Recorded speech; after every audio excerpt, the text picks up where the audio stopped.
Hey everybody, it's Greg with Leapfrog Land Care.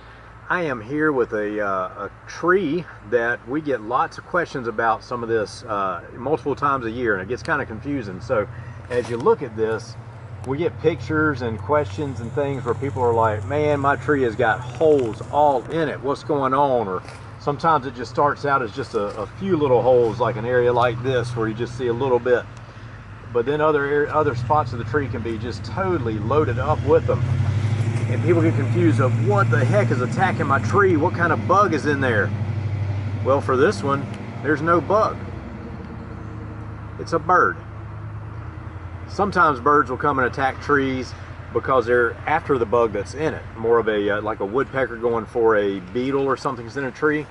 This is actually what's called a sapsucker. It is a bird that likes the sap from the tree, okay? They come in, take the holes in it, get some sap out of it, and they're happy. We're specifically looking at an apple tree here. We see this a lot on maple trees. We see it a lot on hollies. So it gets kind of interesting. This is all old damage over here. Let me show you what some new damage looks like.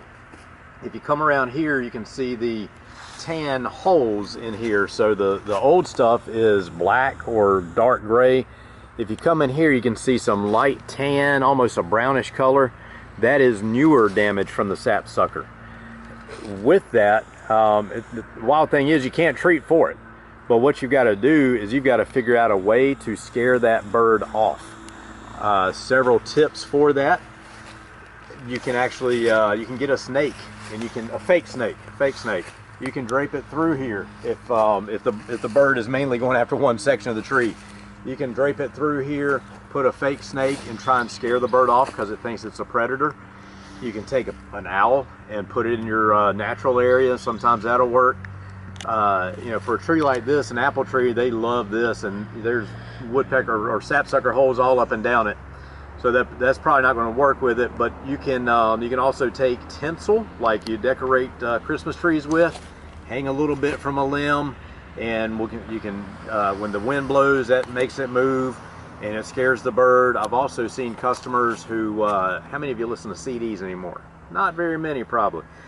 Old CDs you don't listen to. Get some fishing line, wrap it around a limb, let it hang down. It looks like an ornament almost, but when the wind blows, that little reflection, it moves, and that little reflection scares the bird off. So you're looking for ways to scare the bird away to keep them from messing with your tree.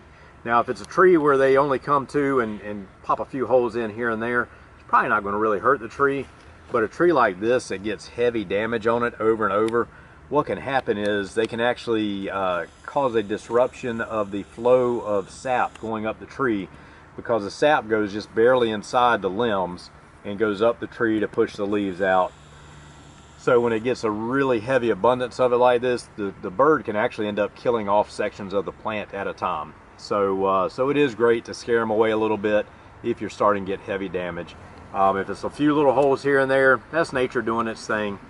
And if you need any other information, help with that, feel free to reach out to us. I hope that information helps.